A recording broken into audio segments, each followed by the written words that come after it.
Hey guys, welcome back to RLS Scenario. Hey guys, we are back in our happy place, back with another episode. How you doing, Rhonda? Rhonda. I like this get up.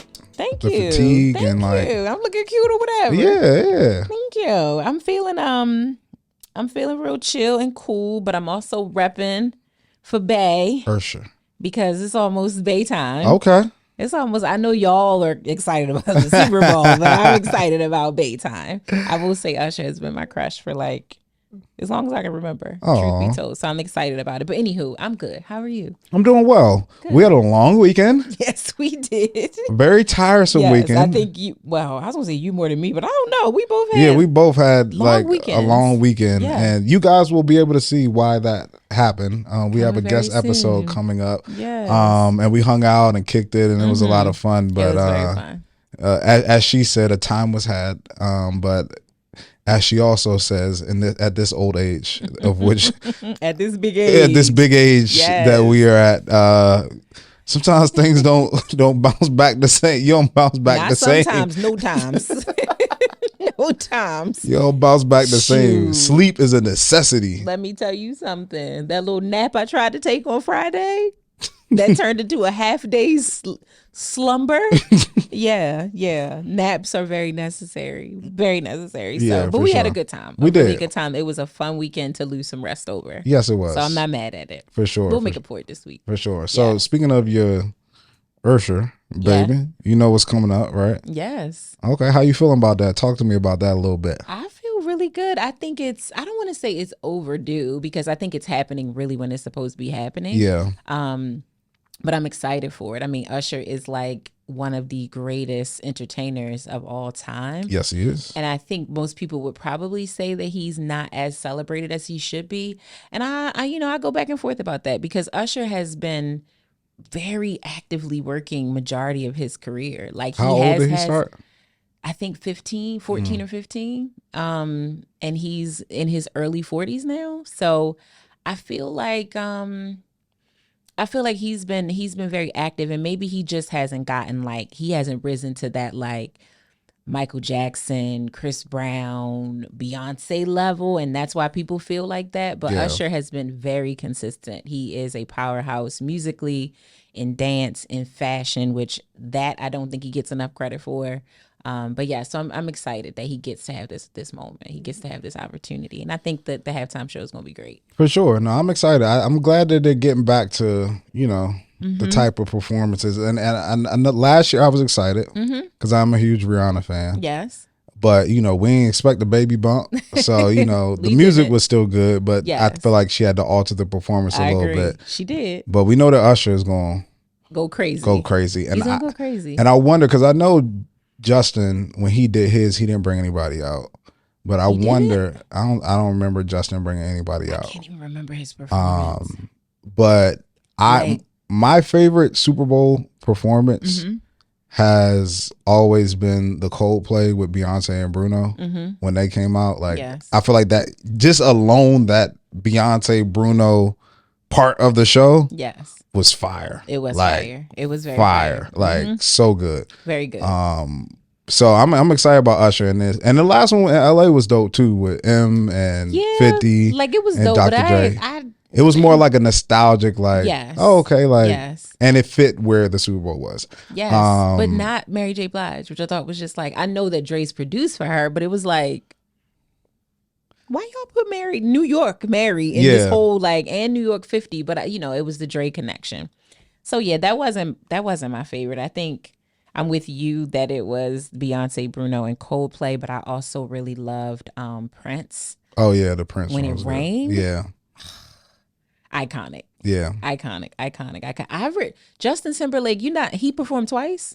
I remember only once. We had Janet Jackson with him. Oh yeah. No, we cannot forget that moment. No. I forgot that one. Yes. I was like, wait. No, Janet, that one. No, I'm talking about his individual. He like, I think all by himself, the last one. Okay. Maybe that was just a safety thing on his part.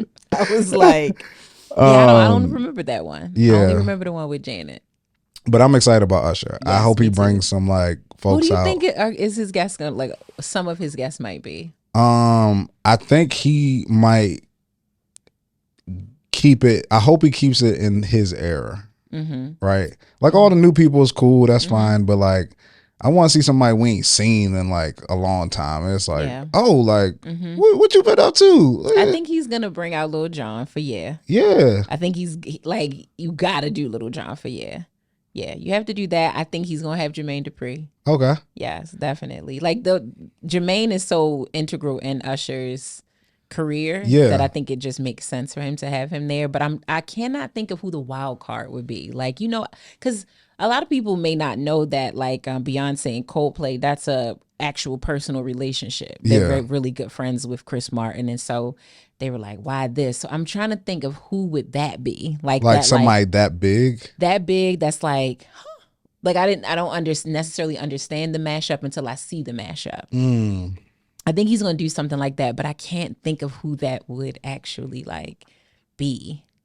Yeah, I don't know. But I think it's going to be good. But I think, like, I hope he bring out like Brandy or like, you know, like some, like I said, people of his era. I love the new R&B, but I want to see some people I ain't seen in a long time. It's like, they ain't touring or nothing, but they out. That would never be on this stage if it weren't for like Usher. Yes. So it's gonna be good. Yeah, especially since my team ain't playing. Like, this is really what we're watching. This is what we're watching for. And I don't want to talk about it because the Ravens were so close, but yeah, so far.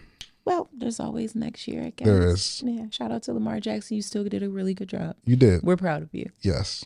All right. Well, let's get into our real life love scenario. Well, hold on. Real love review. Oh wait, you can't forget about the real lovers now. Favorite part of the show. All right, now I'm tripping. Well, first we need to referee this thing. Okay. We need a referee. Okay. Is this Tiffany? Tiff for life. Tiffany, what's up, girl? 5-star review. The title says "Come correct newbie." We got Tiff for life said, "Hey y'all, I gotta address this newbie. Welcome to the family, but know your place. There's only one number one spot, and that's mine. There's always number 2 available. I believe that's unclaimed. Anyways, Mr. or Mrs. new subscriber, thank you for joining the family and congratulations on your number 2 spot. Enjoy the show. Hugs and kisses. Number 1 real lover, Tiff from Florida." Tiff. Number 1, thank you. We love you. We love you so much. Sure, we do. Tiff, you gotta be nice. You gotta be nice. You gotta be nice. Dang. Tiff, I can't wait to meet you. You are hilarious. We gotta do a show in Florida. We have to do something in Florida. And Tiff gotta be front row, primary VIP. Tiff, we love you. We appreciate you. You know, that just reminded me that we need to make a quick little point of correction. It may not mean much to anybody else, but, you know, here I think we want to get things right. And was it the last episode or episode before last? Oh, yeah. EJ. EJ. EJ shout out to her girlfriend. Yes. And her fiance, not his fiance. So that was our bad. We missed that. So EJ is a woman who is in love with a woman, and we just want to clarify that point. We are sorry that we just assumed. Yes. Still, all the things are the same. I'm all like, that's a good man. You are a good woman. You are a good woman. So it's funny. EJ emailed us, and Rhonda was like, "Oh shit! Ooh, I'm sorry. we didn't mean it. We just assumed. So we shouldn't have assumed. But thank you anyway. Hope you and Brittany, right? Yes. You and Brittany are still doing amazing. Yes. Yeah. So our bad. And Tiff, be nice. Please. Be nice. Be nice. Share. All right, now the real love life scenario. Okay. Yes. Life love scenario. So I saw this very lengthy story on TikTok. The older woman, she looked like she was probably in like her 50s, maybe even early 60s, and she's married. And the story starts with her like running up on her husband, who is in the airport on his way out of town with another woman. And she pretty much figured this out because she was looking through credit card bills, and his behaviors and his patterns were just off. And even when she walked up on him, he just was kind of like, And the girl sitting next to him, and she's just kind of like, you know me, I know you, he know her, she know him. We all here. I'm we going know on a trip, so I mean, do what you do. And they were literally all on the same flight. Like the wife bought a ticket and everything. It was very dramatic. But long story short is basically he said like he didn't necessarily want to get divorced. But he was not willing to say that he was going to cut his side chick off, and that he really wanted his wife to take some time and think about what she wanted to do, which for me was saying, I want you to come to the conclusion that you can do this. You can stay in this marriage, but allow me to have this side chick.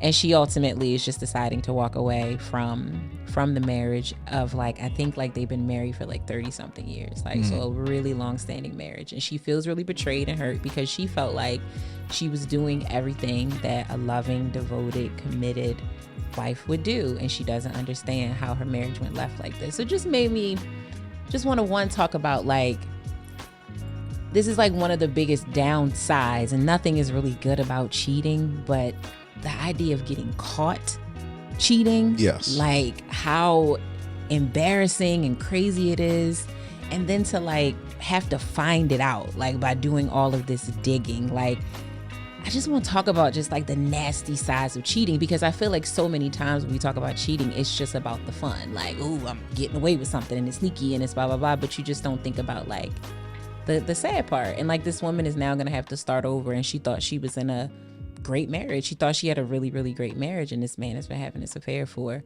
a long, long, long time. Yeah. Well, you remember what I said the one episode as the number one reason for issues in relationships, and that's selfishness. Is that person is only thinking about themselves. They can care less how that person feels, or I mean, I guess at a certain point you have people who do hide it at certain times, right? Yeah. And that's nice if you know, I guess that's people always say, oh, if they're putting the effort to hide it, then they really still care. And it's like, right. I guess so. But it's just, it sucks, because I remember you telling me that, you know, I am rare that I see like cheating as possibly blowing up my entire relationship and my entire life. And you told me that a lot of people don't see it that way. Right. They don't. So that's why I feel like they do cheat and they do get messy, is because they don't see it as truly impacting or ending anything. It's just like, hey, I have this urge.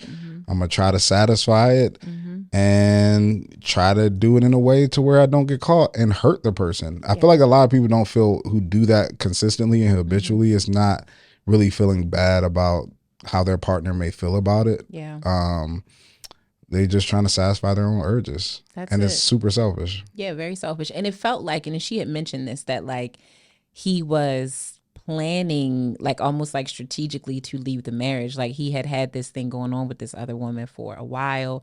I mean, taking her on work trips, using a credit card that his wife can see all the activity. Like it was almost like he was just, I don't want to say shoving it down her throat, but not really fully trying to hide it. Almost like, I kind of want you to leave. Like I want you to maybe catch me, instead of me just coming clean and saying, I want to walk away from this marriage. It's like you're doing it very much out in the open. Like you are flying with the woman. You're not even like booking a separate flight. You're just like in the airport. Like this is your person.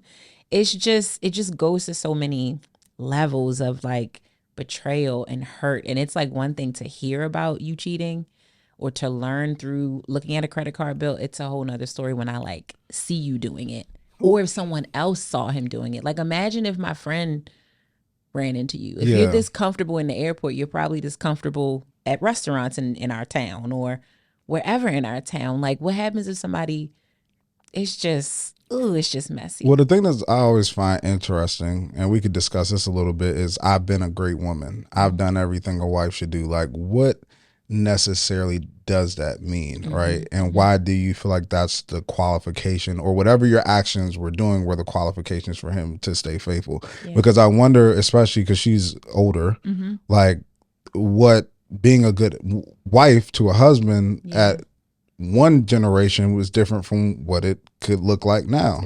And it could be like, you know, just on the other side, what being a good husband looked like back in the day looks different than what people consider to be a good husband now. Because a good husband back in the day at one point could be disconnected, could come home and not play with the kids and do all that. But if he's taking care of the house, paying the bills, providing, it's a good man, right? So I wonder when she says, I've been doing all the things, like what is all the things, and why do you think just cooking and cleaning and taking care of the house, like that's being a good wife because that's what you were told is a good wife, and therefore you feel like if you're doing those things, you're doing everything a wife should do, so you don't understand why somebody would leave. But I think sometimes and not to justify cheating at all, but I think sometimes we fall into these traps of, especially I think now, I don't know if I was talking to you about this, but I feel like now the bar is so low that for men, it's like, if you don't cheat, you're a good man. Oh yeah, we talked about, because there's so many people that cheat, right? And pay the bills. You pay the bills, like, oh, good man. Like you're a good man, and it's like that is so low of a bar.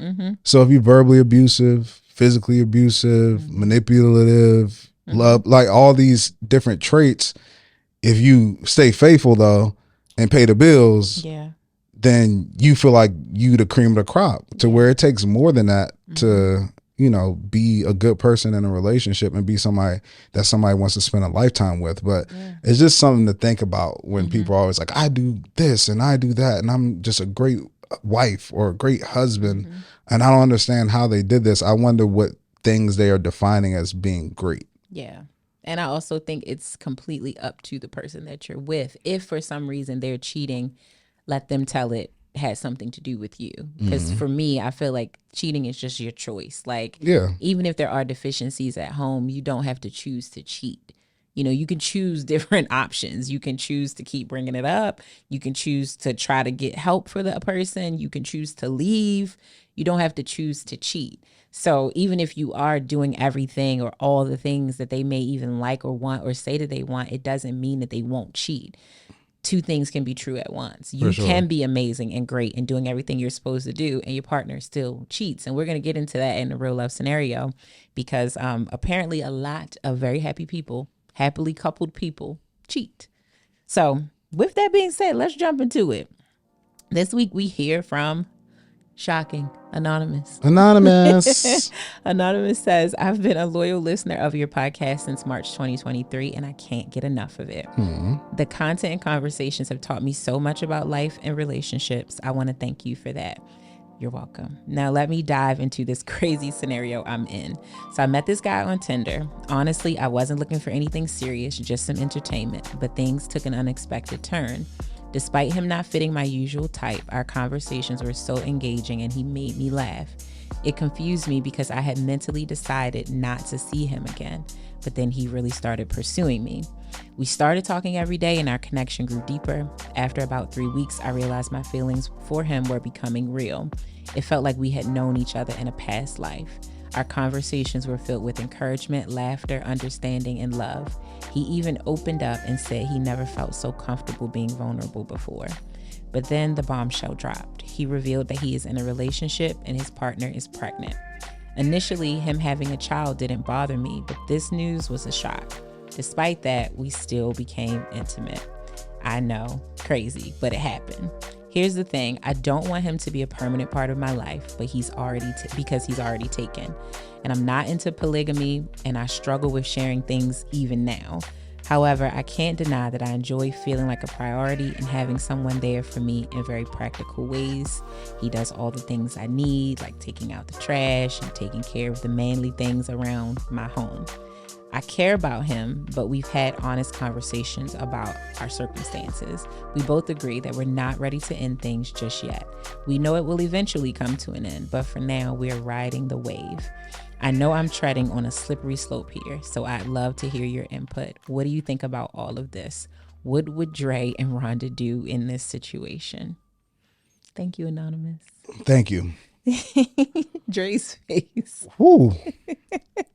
You know, sometimes before we get into it, sometimes my favorite comments are like, Dre's face during the reading a scenario, tell everything what he about to say. And it's so true, because it's like, wow, all right. It's a lot to unpack here. It is. Where would you like to start, Rhonda?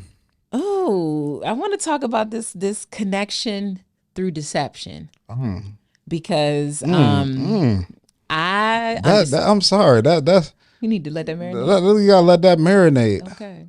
That's church worthy. The title of the message today is deception or connection through deception. Can I get an amen? All right, bow your heads. Amen. Bow your heads. Heavenly Father, we come to you today. That's the title of the message right there. And place in me you. Speak through me. You tell we some church children. We are some church children. All right. Yeah, I want to talk about that because, I hear her speak very eloquently about this very deep connection. But a lot of it was developed through deceit. A lot of it was developed through omission.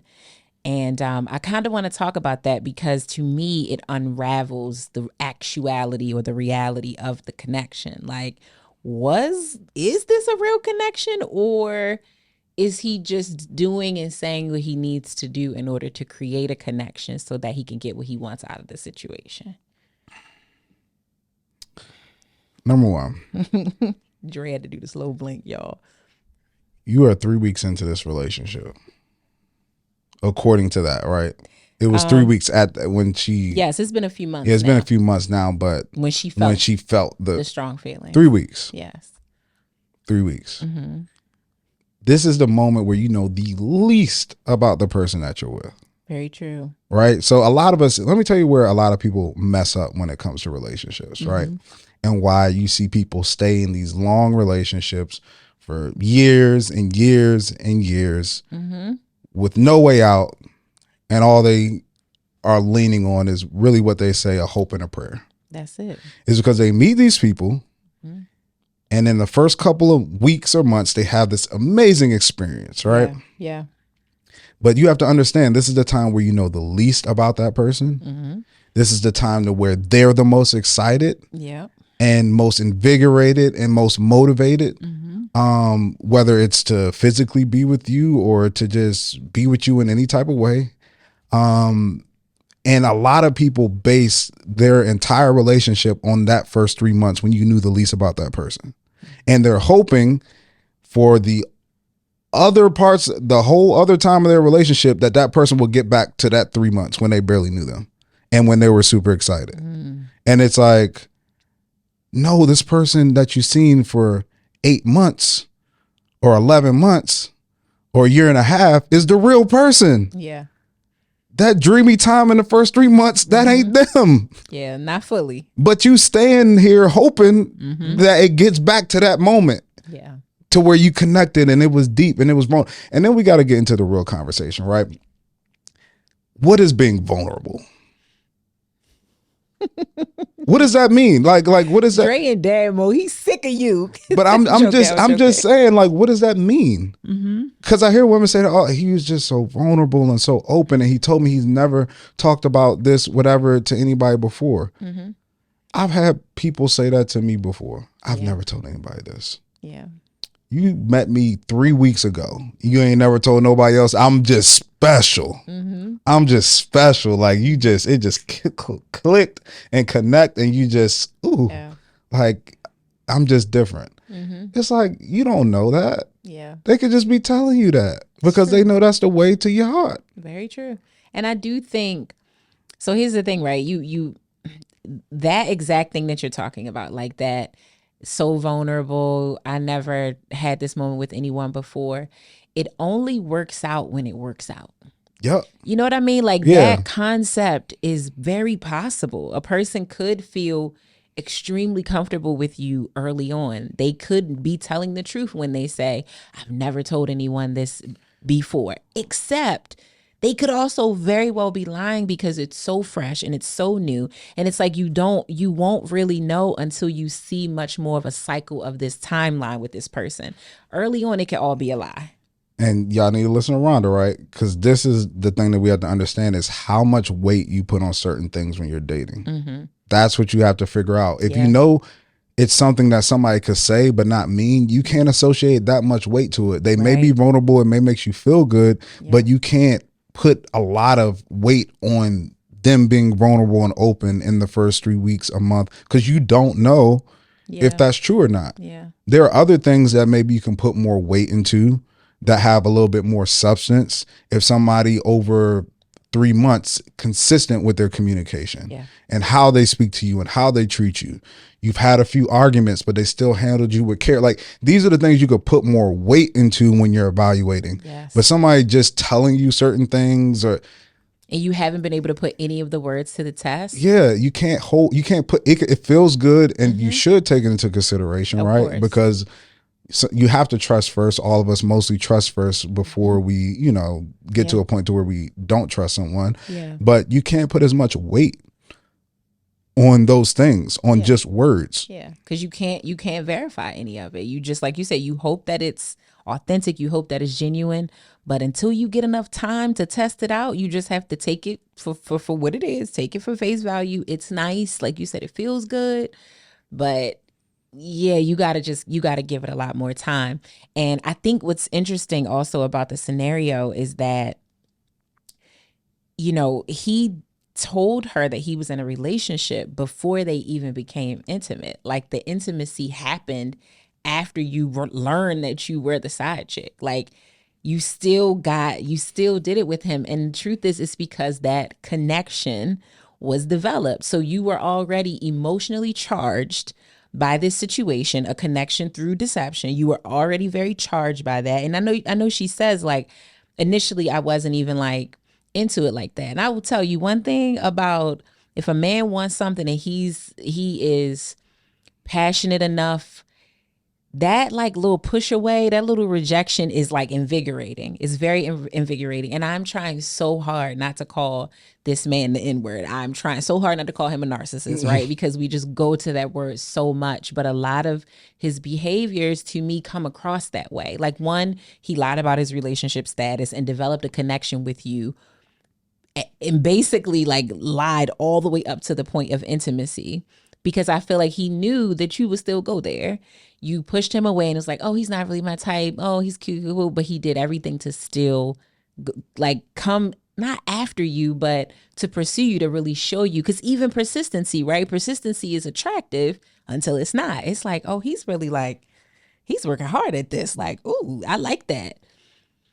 Yeah, no, like he did these things in order to gain a position in your life that he just couldn't naturally earn by being himself. He couldn't naturally earn that by perhaps just even being honest that like, I am in a relationship and this is messy and I am doing this because I think you're attractive and I want to sleep with you. Like I want a side chick. I don't need to. And if you cool with that, then cool. Instead, he created a very whimsical experience that then makes you feel like, oh,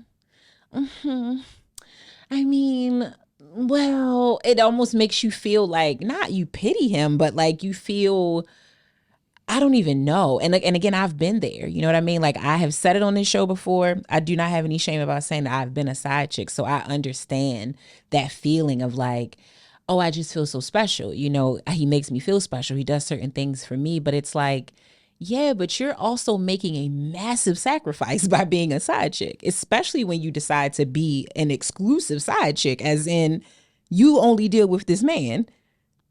That's a massive sacrifice. So him treating you nicely while you do that doesn't deserve brownie points. Him being like really caring and kind, it really doesn't deserve brownie points.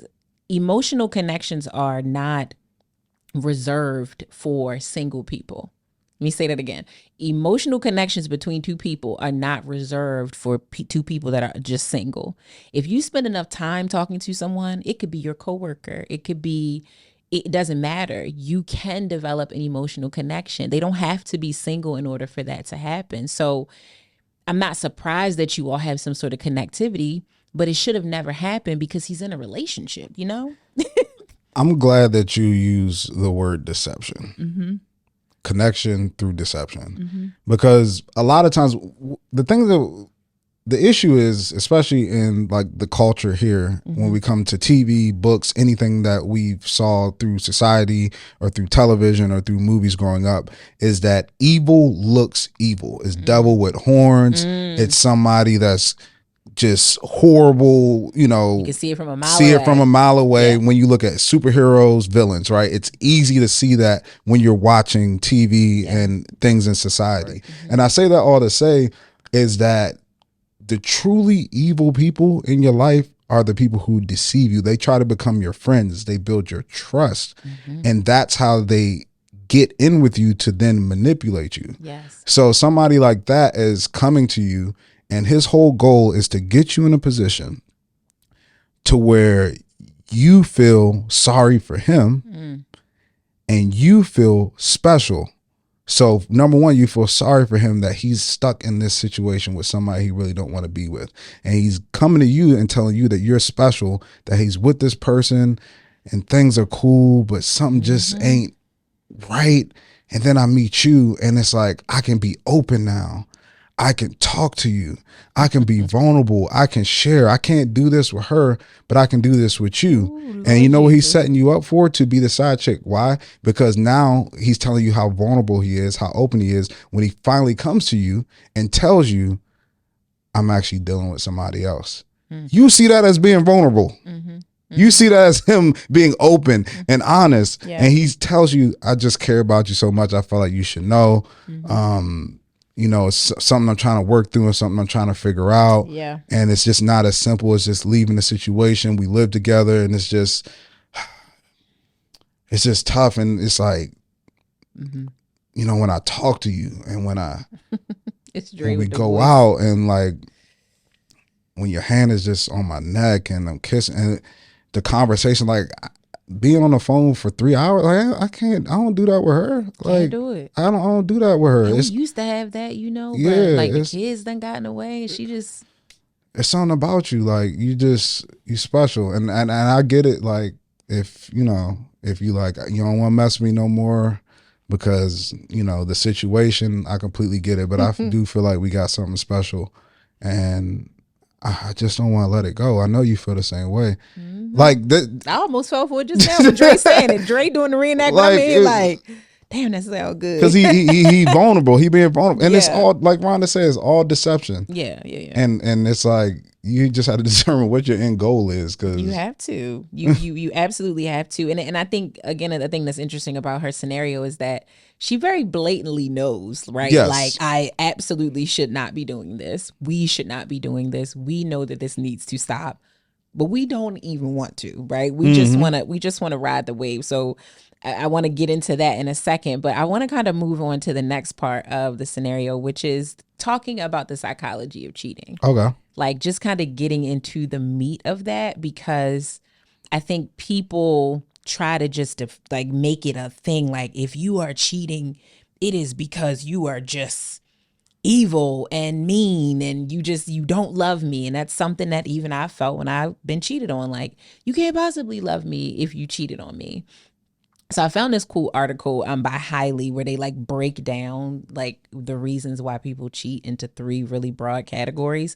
And I thought this was kind of the most concise write-up of why people cheat. So the first one is individual reasons, as in has nothing to do with your partner. You are just choosing it for yourself. They cheat because they just want to feel pleased on their own. They could be very happy in their relationship, even that person is doing whatever they want them to do, but they just want more. It's often considered like greed, and I just want to get what I want. Do you think that do you know anybody that like has cheated for that reason, just straight up and down? Just for me. Yeah, for sure. Just for me. Nothing's going on in their household. You looking at them like, so why are you doing this? I've seen that a lot in college. Yeah, for sure. Okay, the second category is relationship reasons. So this is usually because they feel like something is going wrong in the relationship.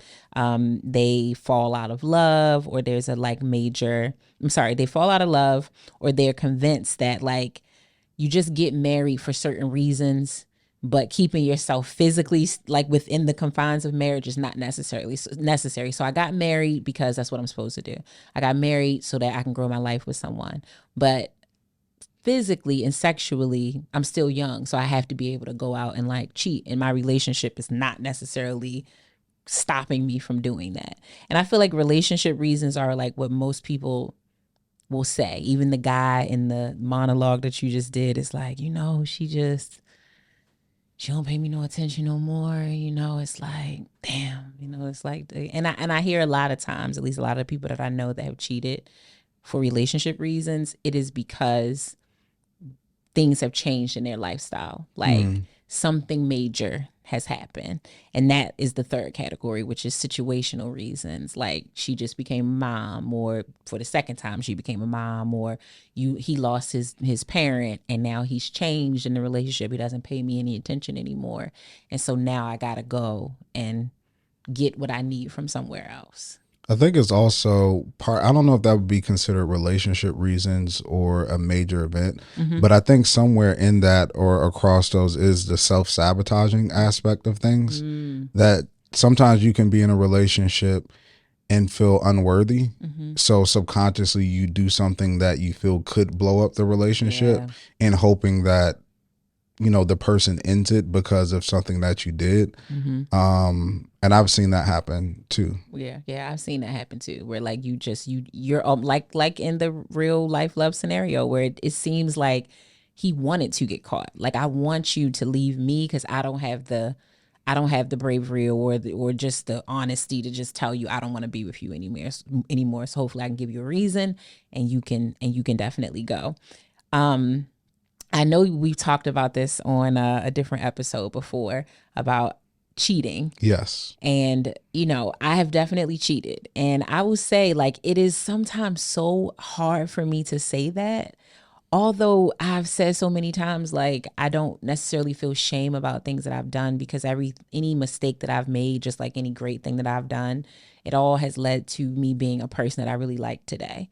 But I will say, like, when I cheated, I would always go through like two really significant pockets of feelings. The first one is just like, I don't care, right? Like, I'm doing what I want to do to please me. And it could have been because of a situational change in the relationship. It could have been a relationship reason. Like, I told him I want this, or I told him that I want us to do better with that, and he didn't listen to me. And so I'm going to get satisfied by cheating. Or he cheated, I caught him, and so I'm going to cheat back because I'm going to stay with him, but that's the only way for me to like feel better. So that initial feeling is like, I don't care. You know, I'm doing this for me. But then when you really sit in it, you get into that second group or that second pocket of feelings of like, this does not feel good. Like, it doesn't feel good because I'm not only participating in an emotional or physical relationship with someone that I'm not supposed to be doing that with, but in order for me to do that, I have to lie. I have to be deceitful. I have to omit things. I have to get other people involved. I have to say that I'm going somewhere with this person, with my homegirls, when I'm really actually going and being with someone else. And then when you start to just like, you do all of that, it's very hard to look at yourself in the mirror and feel proud of yourself. You might have had a really fun date. You might have had really amazing sex. I mean, I could say those things happened in the time that I cheated, but ultimately I just wasn't happy with myself. I could have justified it 100 ways over, but I wasn't happy with myself. And I wish that, I want to say I regret it because again, I learned from it, but I just wish that I hadn't done it. It ultimately wasn't worth it. It just wasn't. It was a quick satisfaction. It's just like going up on a roller coaster, that feeling, that high feeling. And just as fast as on that same roller coaster, that drop that makes you feel like your stomach is going to come out of your eyeballs. Cheating is very much like that. It has these really, really great highs, and then it has these really, really low lows, especially when you're looking at yourself. When you're looking at yourself like, is this really who you are? Is this really, really what you want to be? So it's not anything that anybody should be proud of doing.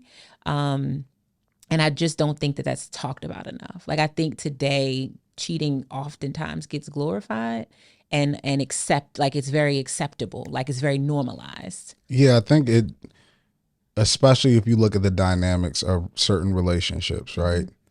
If somebody feels like somebody's with somebody who doesn't match them from an attractiveness standpoint. Mm-hmm. They feel, even though they could admit that it's probably wrong that the person who they deem to be more attractive cheated is wrong, right? But it's kind of like, I get it, from a perception standpoint. And I feel like that's one reason that it gets excused. Or if a man or somebody's in a certain position and it's a fine man that they cheated with or a fine woman that they cheated with, people will be like, I get it. I mean, shoot, like I couldn't reject that. Yeah, it's like it's all those things. But the thing I don't understand is if you're in the position, right, to where you cheat and you get to the point to where you really don't care about the other person's feelings, like there is no remorse, there is no conscious, something in your conscience telling you like this was wrong. It's like, why are you even with that person in the first place? Yeah. If you don't feel any type of way about doing this to them, knowing that if they knew it would break them, like I don't understand that. Yeah. And when I say like I didn't care, it wasn't even about like their feelings. Like I certainly, like if they knew, I would care about that's how they felt. It wasn't enough. The potential of me getting caught or hurting them wasn't enough for me to not do it, because again, I was going into it with my reasons, like my, not the ex that I talk about the most on this podcast, but the relationship before that, he was cheating.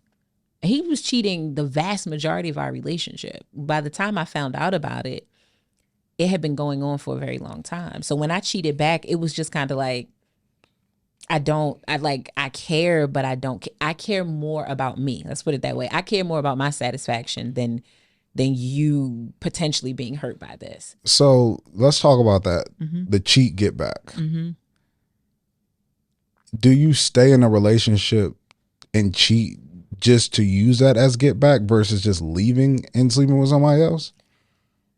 Because you could just leave and then do your own thing. But do you just stay in that relationship, then cheat just to be like, I was with you, but I cheated on you back? Yeah, I mean, I think I know for me, I didn't stay because I wanted to get my lick back. Okay. I really stayed because I wanted to be with him. Okay.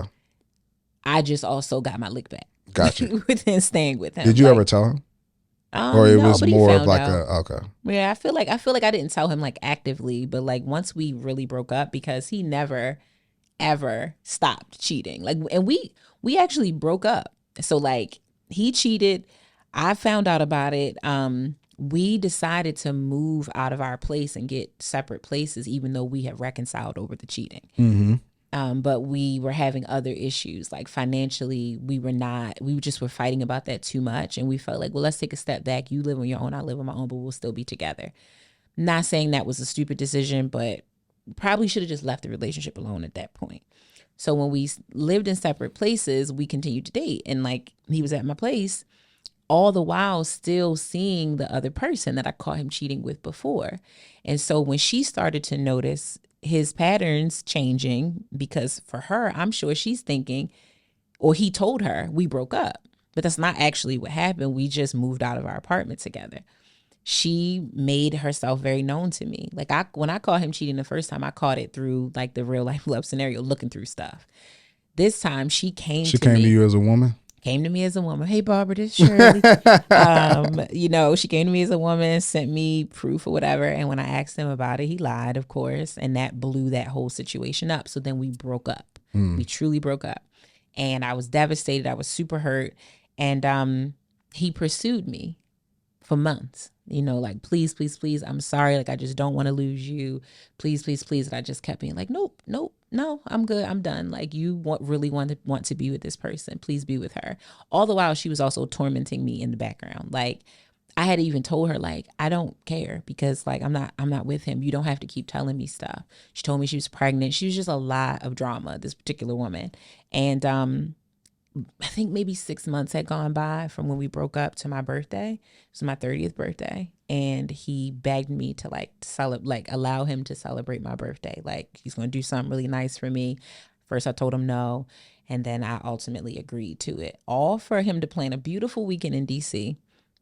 Gorgeous suite, restaurant reservations at the Four Seasons. I mean, car service. It was amazing. My friends were like, Rhonda, maybe this is just like a new lease on the relationship. Oh, and this was the thing at the dinner you found out? Yeah. Yeah, we were at dinner, and while at dinner, she messaged me. This is like my actual birthday. And she messaged me like, she held that one in the chamber. Yeah, she waited. She was so obsessed with me. Like, it was crazy how obsessed she was with me. And I don't say that like a flex. Shorty was really obsessed with me. And she's like, can you tell him to call me? Because I see that he's using my card for all these transactions. And clearly he's with you, blah, blah, blah. So I'm like so nauseous at this dinner table, and the people are coming over to get ready to sing happy birthday to me, and I'm dying because all I want to do is scream and cry, but I got to try to stick through this thing. And I say to him as they're approaching with the little cake and the candle, I'm like, as soon as they finish this, we need to get out of here. We need to go. We need to go fast. Like, it's not going to be good. And I would hate to get banned from the Four Seasons in Georgetown because I would love to come here again without you. So we're going to have to wrap this up as soon as they finish with this. They come over, they do their little happy birthday thing. I immediately leave the table, go to the bathroom because I think I'm going to throw up. This is how mad and sick I am that I agreed to allow you to take me and do all of this, all for you to still be doing the same thing. And it was a long, long night in DC. Got in the car, I lost my emotions. I was so hurt and like screaming, crying. The driver was like, "Is everything okay?" No, everything's not okay. You need to get us to this hotel room. And when I say, shout out to that hotel, I ain't gonna name the name, but that room, he had to pay for some charges in that room. He had to pay for because I tore that room apart. I'm sure with hotels is probably something that they deal with. Par for the course. So yeah, and we truly broke up at that point. Yeah. So it was a very, very long process, and so I think I really wanted to be with him. That's why I was so hurt by finding out that he was still doing it. And this is even after like I had already cheated back. It was like, this is just not going to work out. Like, we are not supposed to be together. And it's funny enough, the person that he was cheating with is his wife today. This is his wife today. They've been married for many years. So it was meant to be. It was meant to be. It was meant to be. Birds of a feather. It was meant to be. He wasn't good for me. I wasn't good for him. And, so it just wasn't, it really, really wasn't worth it. And cheating ultimately, it's just not worth it because the amount of pain and anguish I went through with that, I stayed with him because I wanted to be with him, but I also in my heart wanted to feel like I got him back. Like, even though he didn't find out about me cheating until after we truly broke up, while I was cheating, I was like, how about that? Yeah. Do it again. Do it. You know what I mean? Like, I wanted to, and I never did. It was a false sense of gratification, total false sense of gratification. But I do want to read these stats about cheating because I think they're super interesting. And this is according to the GSS, the General Social Survey. They say 20% of men cheat compared to 13% of women. 30 to 60% of married couples will cheat at least once in their marriage. I think that's staggering.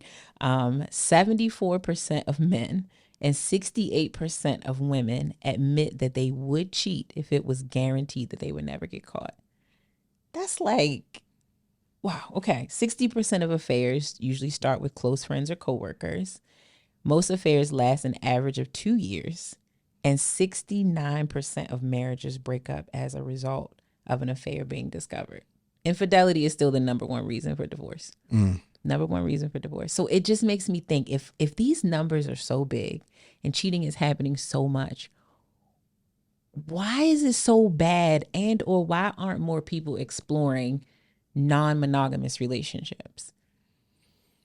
Like, not everybody, but if this many people are cheating or have the propensity to cheat, why not just be more open to potentially being in a dynamic where that's not even a thing? You both know that that's what you do. You date or see or sleep with other people.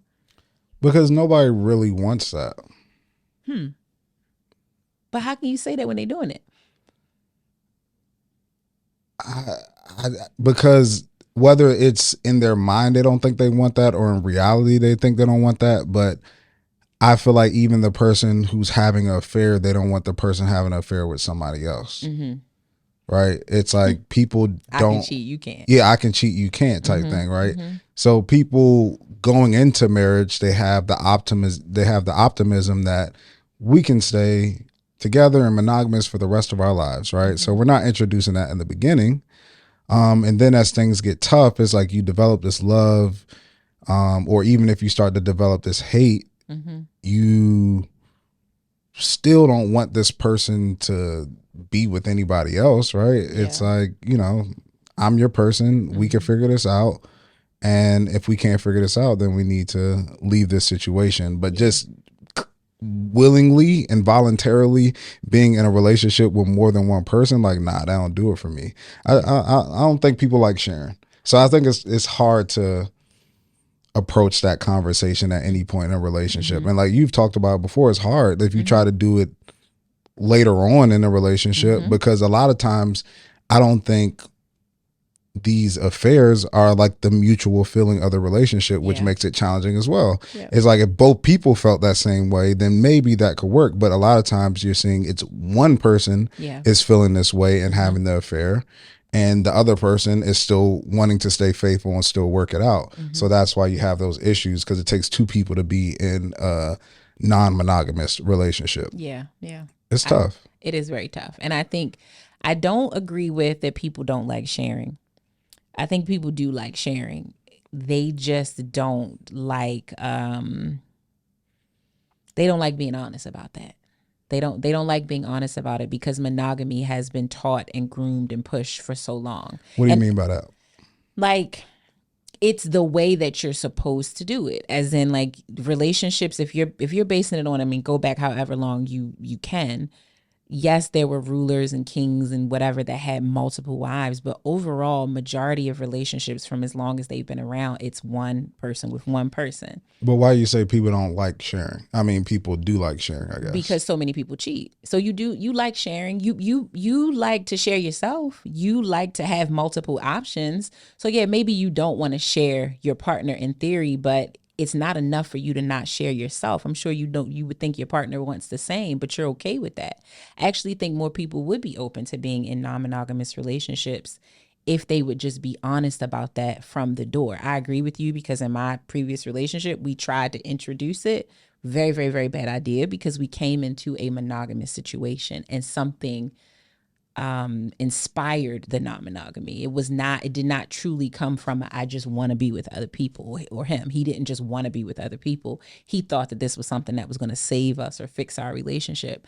But I think for the number of people that really desire other people, even emotionally, like, I don't mean all of these things have to be sexually. There are people who are in marriages that very much enjoy emotional, flirtatious, extreme attention from other people. Now, you may not sleep with them, but you're kind of playing with fire in the sense of you really like what you get out of that, and that feeds you in some sort of way that if your partner knew that it was all of that, they may not like that, So I think cheating has layers to it.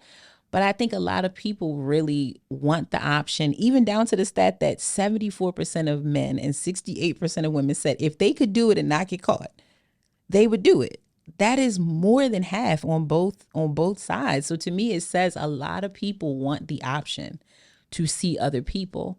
They just don't believe that if they were very honest about that they would ever have a relationship. Because most people would try to make it seem like, what? You can't, you got to just be with me. When whole time it's like, do I? Because you want to be with somebody else too.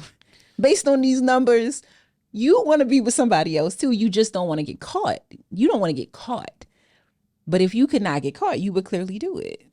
You would do it. And I think for me, I am super clear that I want monogamy. But it's likely because I've cheated and I've been cheated on. I know what that feels like. I'm good. I don't want anything to do with it because I've been there. I've had my share and I'm very much done with it. But I think for people who've never done it, it's like getting on a roller coaster for the first time. It's like you're scared of the scary parts, but it's like, ooh, but it's so exciting. Like, let me just get away with it. That's what I really think most of it is. I think that people truly do want to play around. They just don't want to get caught playing around. That's it. That's all. Too many people cheating for y'all not to like it. It's just way too many of y'all cheating. Y'all, not him. Not y'all. Me. Not Dre. Nah, I think it's just it's a slippery slope. It's something that you don't want to play with. And I don't know, I have to think more about that because I feel like in order to enter into a non-monogamous relationship, your approach to how you view sex has to be different than what we view it as now. And it almost has to be this thing of like, it's just an act of pleasure and not necessarily anything as intimate as like sharing something special with somebody that you love. If you're going to open it up with multiple people. And that's why I feel like people ultimately, it's hard, and why I don't think people really, like, when it comes to sharing, it's like, because we don't view sex as a society in that way. I mean, some people, I guess, do, but if you're talking about marriage, because if you're single, it's not considered cheating. You can do all you want. But if you're saying, hey, I want to be with you for the rest of my life, you're viewing sex as this intimate thing with the person that you love. So then to go and do it with somebody else, like we said, it's just a huge betrayal. So I feel like everybody fantasizes, right? And I think that that's all that is. It's like, if you had the option to do whatever with none of the negative, would you do it? And it's like, yeah, a lot of people would say that to cheating. They'll say that to eating. If you could eat anything you wanted with no repercussion, if you could steal anything you want with no repercussions, would you do it? Yeah, those numbers will be high. But that's just not the reality. And it's like, in your reality is you're going to die. The reality is you're going to die. All right. So moving on to kind of the last main point, it's this psychological damage of being a side person. I think this is another thing that really gets downplayed, and it's something that I just want to talk about because, as I said, I've been in the position before, and it has a very weighty effect on you, a lot more than I think the average person would think, because being a side or messing with a guy, he just taking care of you and doing stuff for you, it seems really cool. And for some women, we're not a monolith, or some side guys too. We're not a monolith. Some really feel and can do that really comfortably, and they feel nothing supposedly, but psychologically it's a trauma that is self-inflicted because you know better. Even if you were deceived to get into a situation, once you learned, if you stayed, you're a volunteer, you're not a victim. But it plays a lot of mind games, right? Because like that whole monologue that I love that you did, it's making you feel like you're very special, except you don't have the most special thing that you're looking for, which is the singular connection with that person. You are sharing them physically and you are sharing them emotionally. And when you have to sit with yourself, especially on those very special times, Christmases, his birthday, because probably for your birthday, he's figured out something to come and be with you. But his birthday, you're going to have to share that with her and them if they have a family. It's those moments where it's like, ooh, this really, really, really sucks. It's also really uncomfortable when you might be with friends. And usually when you're in a side situation, you probably don't talk about it a lot. You probably don't tell a lot of people because of your own shame and embarrassment of it, right? Like what can you really say super proudly? Like, he, that's my man. And it's like, but he's not though. You know what I mean? Like, but he's not. You can't bring him around your mom. You can't, it's just certain things. And I know there are layers, right? A lot people go really far in these situations, like the man in the airport.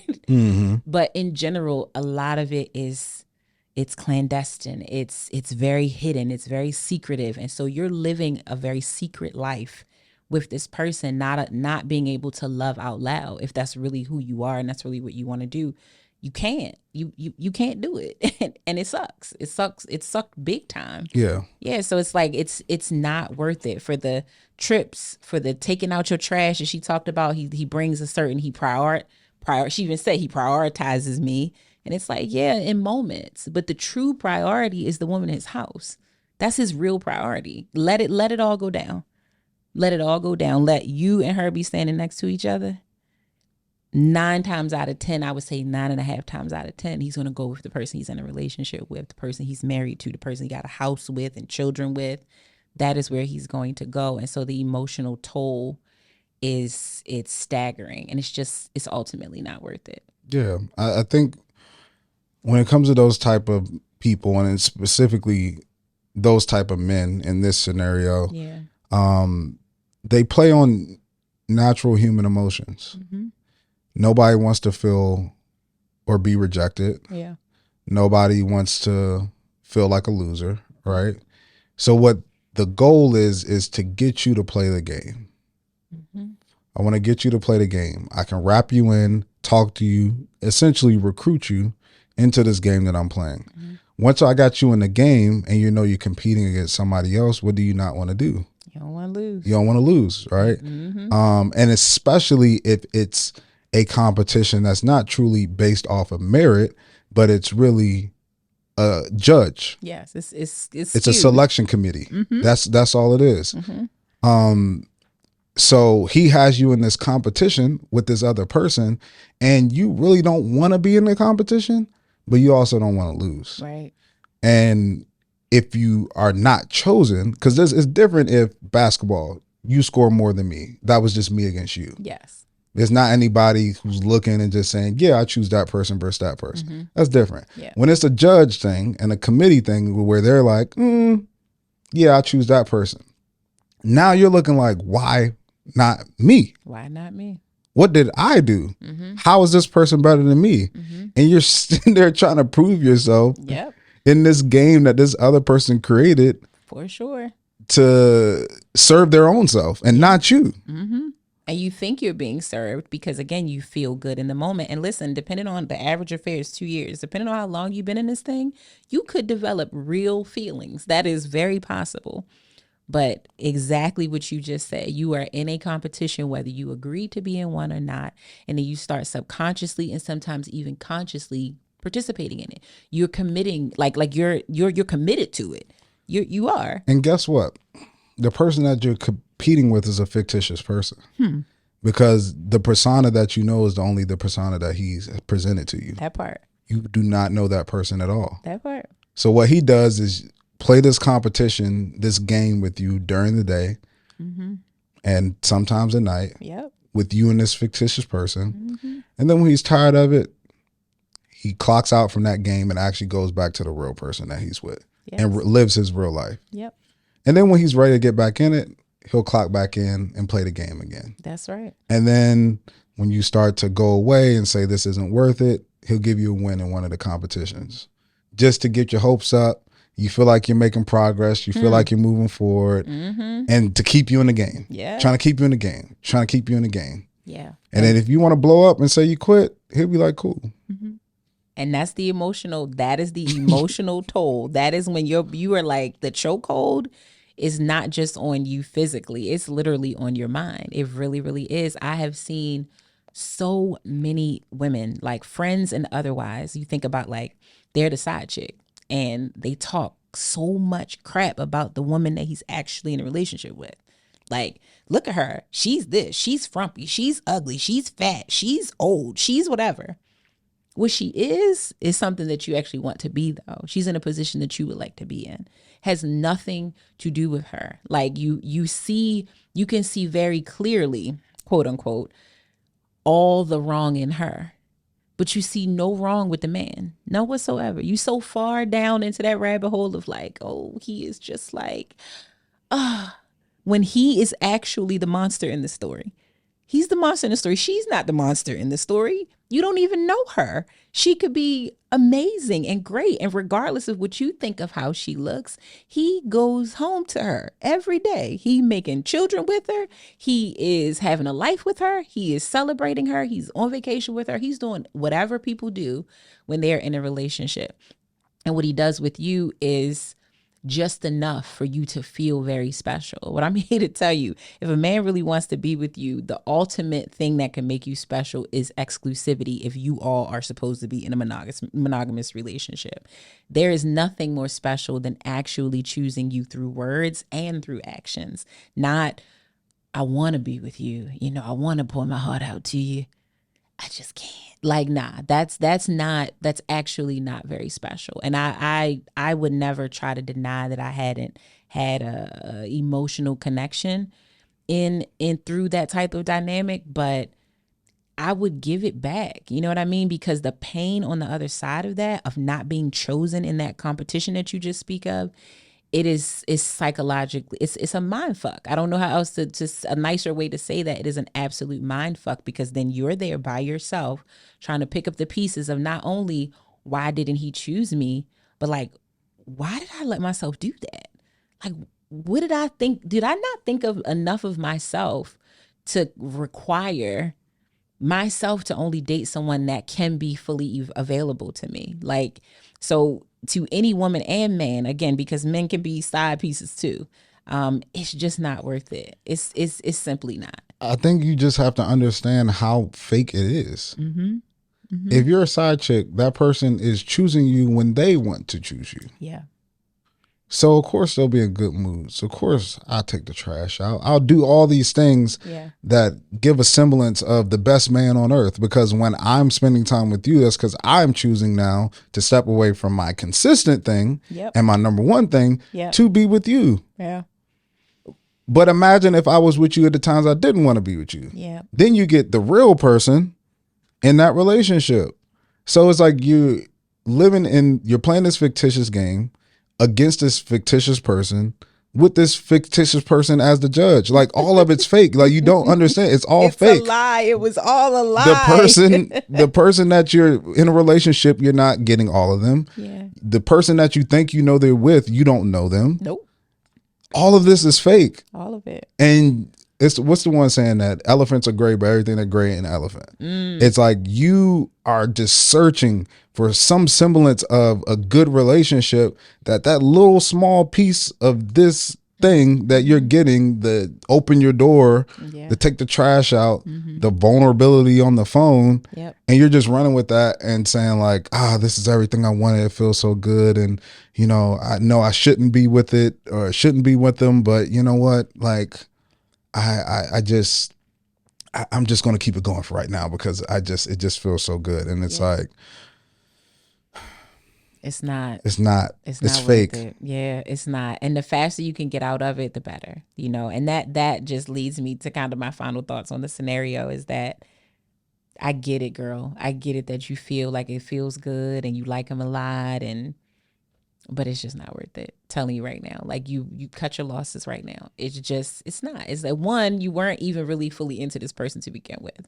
By way of continued communication and also deception. That's why we keep driving that home, that you are in a situation that whether it feels good or not, it is developed on deception and lies. He is having to lie and omit and do all types of things at home in order to have whatever he's having with you. So it's not good for you. And the longer you stay in it, while you might think you have control over it right now because it's only been a few months, the longer you stay in it, the more you will not be able to control it. And you'll look up and realize you wasted 6 months, 7 months, 8 months, 2 years of your life being the girlfriend to a man who is in a totally separate relationship when you could have been making yourself emotionally and physically available to a man who wants you to be his girlfriend completely and not only some of the time. So, let it go. Just let it go fast. Like, as soon as you watch this episode, go ahead on and block him.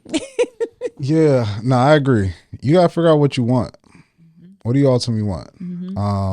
That's why I always ask people when they ask different relationship stuff. I'm like, what do you ultimately want? Because there's a lot of things in life that are challenging and hard. But if you're not living your life to achieve what you ultimately want to achieve, then what are you really doing? What are you doing? And let me tell you something about this man, Anonymous. I remember when I had like a job to where I was doing production stuff, right? And you know the situation. The person tried to make it seem like they were my savior for offering this job to me or this opportunity to me.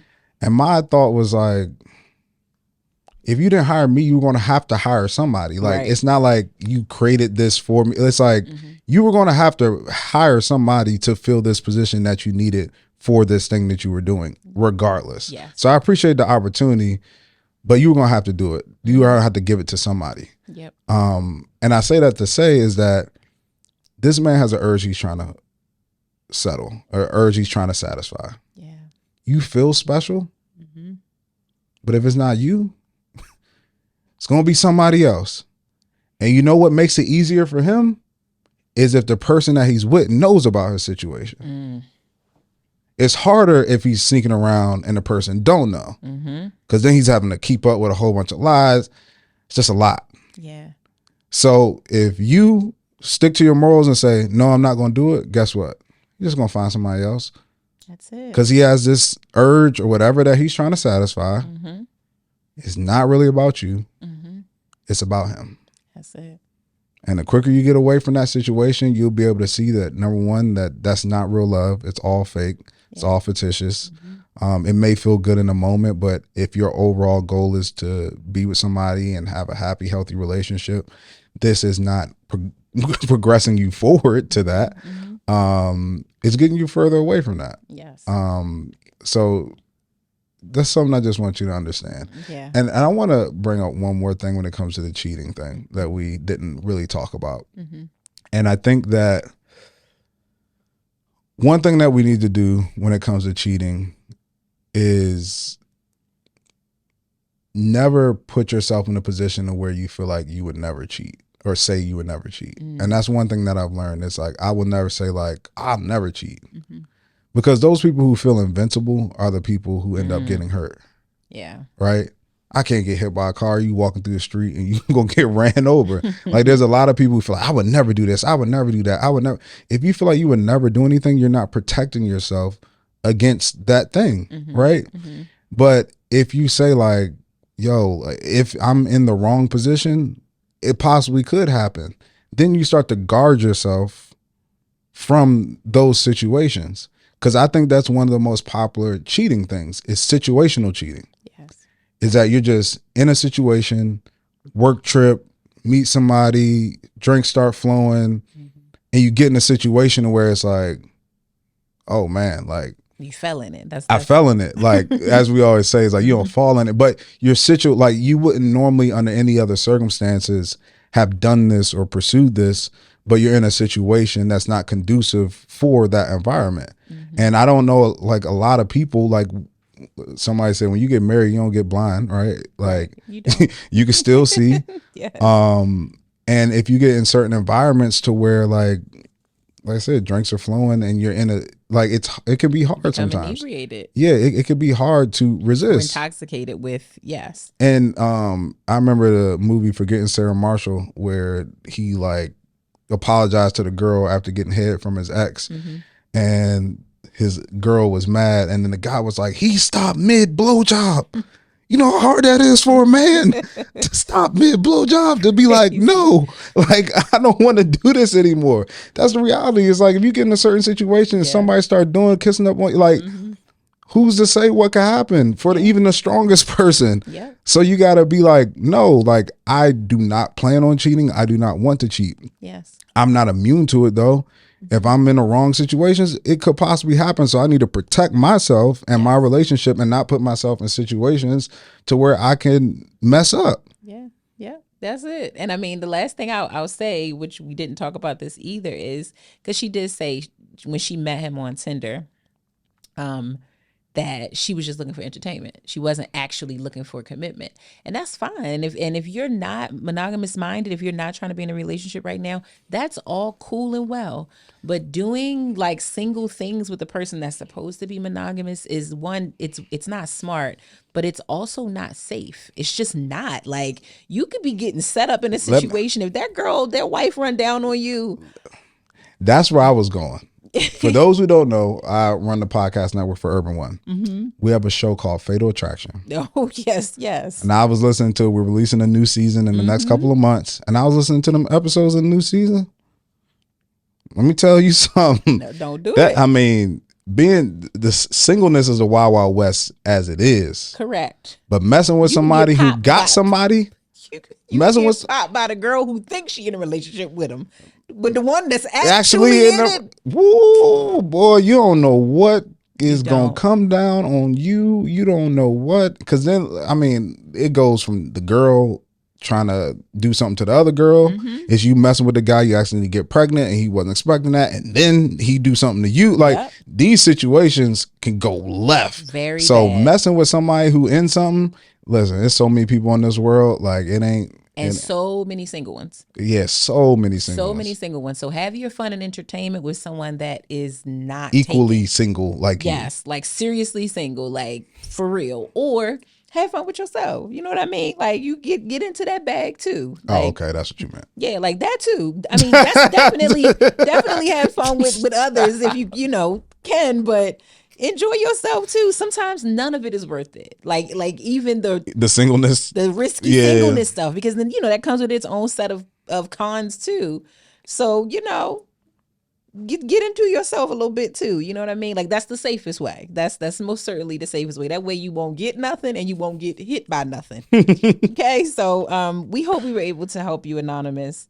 Leave him alone, girl. Take it from me. Leave him alone, okay? Thank you so much for writing in, though. And if you want to write in, you know where to find us, relationshiprestored.com. Click the contact button and write into the show.